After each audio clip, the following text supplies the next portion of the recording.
What is going on, guys? It's the Mad Dragon. Round 6 is over, a sort of round we weren't expecting to have. France versus Scotland. What a game that was. That went every different direction. So, as we've done at the end of every round, we need to do a Team of the Week, which feels a bit weird because there's only 2 teams to choose from. So this is going to be more of a Team of the Game, of the 2 teams mixed together. Going to be a weird one, but we'll give it a go. We'll see how it goes. I'm sure someone down in the comments will still claim I'm biased towards one team because I picked too many players from a single team, but that's how this works. So as usual, I'll do the same rules I've done for the other Team of the Weeks, except expect this to just be, obviously, France and Scotland players. So, starting off with the loose head. I didn't see an awful lot from Rory Sutherland in this game. Ollie Kebble came on and did good work, actually, when he came on. But for me, the standout was Cyril Bai. I thought he had a great game. There was just great attacking runs, good defensive work was also sound. The scrummaging for France started out really well for the first sort of 50 minutes, and then it sort of began to fall apart, but of course Cyril Bai came off around that 50-55 minute marker, so I don't think that's too much his fault. So for me, at loosehead, I'm going to pick Cyril Bai. Moving on to hooker. You know what? Most hookers in this game actually played relatively well. Of course, David Cherry got his try towards the end, but did only play 20 minutes. For me, I think the standout hooker in this game was Julien Marchand. I thought he played really well. He got some turnovers, which is always nice to see from a hooker. He is very aggressive. He was a good ball carrier when he needed to be. Again, I think the scrum was solid for that first 50 minutes, so I'm going to pick Julien Marchand as my hooker. At the tight head position, one name that stood out to me was, in fact, it's the only name I've got written down here. It's going to have to go to Xander Fagerson. Did he play the whole game in the end? I don't even know how much he played. He was definitely there for a good 70 odd minutes of the game. Big work all round, big ball carrier. Oh, in fact, yes, that's what happened. He did come off, didn't he? He did come off for a little bit, and then the injury was picked up, so he had to come straight back on. But yeah, brilliant work for him. Thought he had a really good game all round. So for me, Xander Fagerson's going to take my tight head. At the lock department, the locks were very awkward. There was a couple of people that number 4 especially was quite difficult. I didn't see LaRue do an awful lot, in all honesty. At the same time, I didn't see Sam Skinner stand out too much. Out of the 2 of them, I'm going to pick Sam Skinner. I think he had a slightly better game in terms of lineouts. LaRue just seemed to fall off for me. And then when the replacement came on, Taufai Fanua, it just seemed to give away penalties from the moment he came on till the game ended. So I think for me, I'm going to go with Skinner at number 4. Moving on to 5, there were 2 people here that both teams stood out really well. Of course, Grant Gilchrist was doing really well for Scotland across the whole game. The line-out work was really solid for him, managing to set up a couple of those mauls. And then Swan Rabage actually did very well for France. I think out of the 2 of them, it's a very difficult call. I think people have a different choice here. Swan Rabage gave away a try and then went on to score a try, so that sort of cancels it out. So looking further around at the game, I think there were more penalties going against Swan. I think Grant Gilchrist did very well in the line-out. So for me, at number 5, I'm going to pick Grant Gilchrist. Moving into that back row, in the flankers, starting off with number 6. In all honesty, again, a little bit of a tough one here.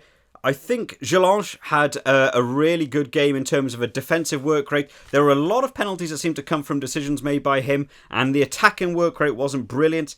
Dylan Chetin, of course, came on later in that game, and I didn't see an awful lot from him. So for me, at number 6, it's going to have to go to Jamie Ritchie. Thought he had a really good game. Ball carrying was good. Tackling rate was good. I don't know how many turnovers he got. He must have been 3 or 4 turnovers at the breakdown. We know how dangerous he is. He's a brilliant player. So for me, I'm going to pick Jamie Ritchie. We're on to the other side of the flanker. Number 7. Olivon didn't play terrible by any means. He had an alright game. But for me, the standout number 7, as it has been almost every round in this tournament, just brilliant work. Hamish Watson. Again, fabulous. I just think he's so good. If this man doesn't end up with a Lion shirt, it will be unbelievably surprising. Think the work rate he does is fantastic. The ball carrying he's done through this tournament alone has been fantastic. With this game, really making huge meters, becoming a threat. France knew they had to tackle him. Offloading was good. Breakdown work was great. Think he's fantastic all round. So for me, Hamish Watson. Number 8, of course, we had a change of Matt Fagerson just before the game, so it was a bit of a shame to see him go out. I thought the replacement wasn't actually terrible for Scotland. I think they had a little bit few choices in that 8 department. But for me, I wrote his name down within the first half, and I don't really think it changed, in my opinion, an awful lot. Gregory Aldrit will take number 8 for me. I think he had a good game. A couple of penalties going against him that felt a little bit unnecessary, and one that felt very harsh against him at one of the breakdowns. But I think across the game, running work was very good, ball carrying was good. And defensively was a bit of a nightmare when it came to that breakdown, really slowing down the Scottish recycling. So I think he played very well all round. So for me, Gregory Aldreet. Scrum half. Both scrum halves playing pretty well, to be fair. Ali Price had a good game. It was nice to see him actually run a little bit with the ball rather than just sort of offloading and doing a bit of distribution work. I think he was very good in terms of the running attack. Dupont played a good game for the first sort of 60 minutes. Though, of course, he came off and Baptiste Saran came on and got yellow carded almost immediately. So for me, it's between the two of them at the starting. Scrum half, I think Ali Price had a good game for the full sort of 70. Did he play the full game? Actually, he might have even played the full game, but he for at least good 70 minutes. But nothing to stand out. It was a good game from him. So to me, I'm going to say he had a good 60 minutes, but also had a couple of standout moments. I'm going to pick Dupont as my scrum half. I think he had a couple of good dodges on players, managing to get through. The speed of the ball coming out from the ruck was very, very good for him. I think it'll be tight. I think a couple of people might switch that the other way around, but for me, I'm going to pick Dupont. In the fly half position, very equal. Sort of the first half was all Entomac, the second half was all Finn Russell.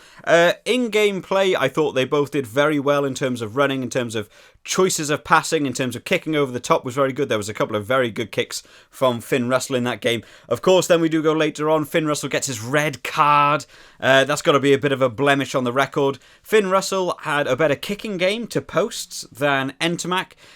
So I think 50-50 again, who people might pick here. For me, I think the red card is a big blip on your record there. So for me, I'm going to pick Entomac for this round, but I can definitely see a couple of people wanting to pick Finn Russell there. Further into the backs, left wing. Again, this bit of a difficult one. I thought Fickou played better in that game than I was expecting him to. However, he played better as soon as he moved into that centre position. And as I have done through this tournament, I'm not doing people playing in multiple positions. It's the position they started in and whatever shirt number they were wearing at the time. So I don't think I saw a lot of Fickou on the left wing. It was as soon as he moved into that centre channel we really got to see Fickou open up.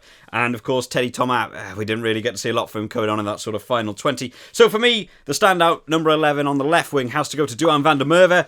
A couple of bad defensive tackles, you could say, led to the Dulan try. But he managed to get 2 tries himself, making good ground. Definitely needs to step up his defensive work rate a little bit, but I think in terms of aggression and managing to get some try scoring, he's definitely pulling it out the bag for Scotland. In fact, sort of winning that game for Scotland in the end. So, nice to see from him. So, Duhan van der Merwe is going to take my left wing. Inside centre, number 12. Didn't see an awful lot from Sam Johnson. Expected a little bit more. There was one nice little dummy run he had where he got an offload from Ali Price from the back of a set piece and made some good ground. But bar that, really not seeing too much from Sam Johnson.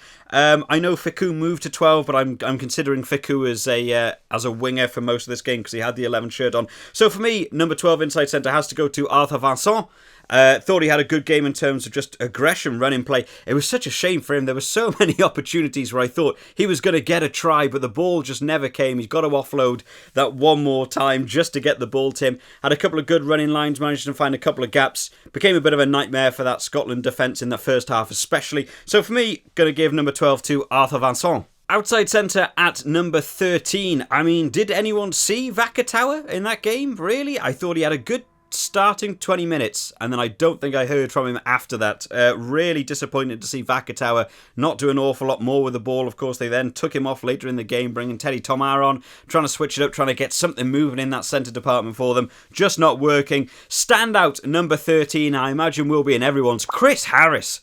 What a game. I was just expecting him to get monstered in that game. I expected him and Vakatawa to be clashing in that centre department, and I thought Chris Harris would lose, and I was completely wrong. Went completely the other way. Chris Harris dominating Vakatawa in the 13 shirt. Thought he played really well. Defensive work was great. Even where he messed up, he managed to recover in time to stop tries being scored. Thought he did really well. So for me, outside centre has to go to Chris Harris. On to the right wing. We didn't get to see an awful lot from Darcy Graham in that game, really. I think they really shut him down on his wing, and a couple of times he did get the ball on that right wing. Really struggled to make a lot of ground. He got shut down very well. I think the standout name, I think a lot of people will pick here, Damien Penaud had a good game. I expected him to go off after about 20 minutes with his broken nose and face and jaw and whatever else he had going on. I've never seen a man bleed so much, but stayed on the field. Fair play to him. I did think he might have even gone off for a HIA at that point. There was a lot of blood coming out, but played very, very well,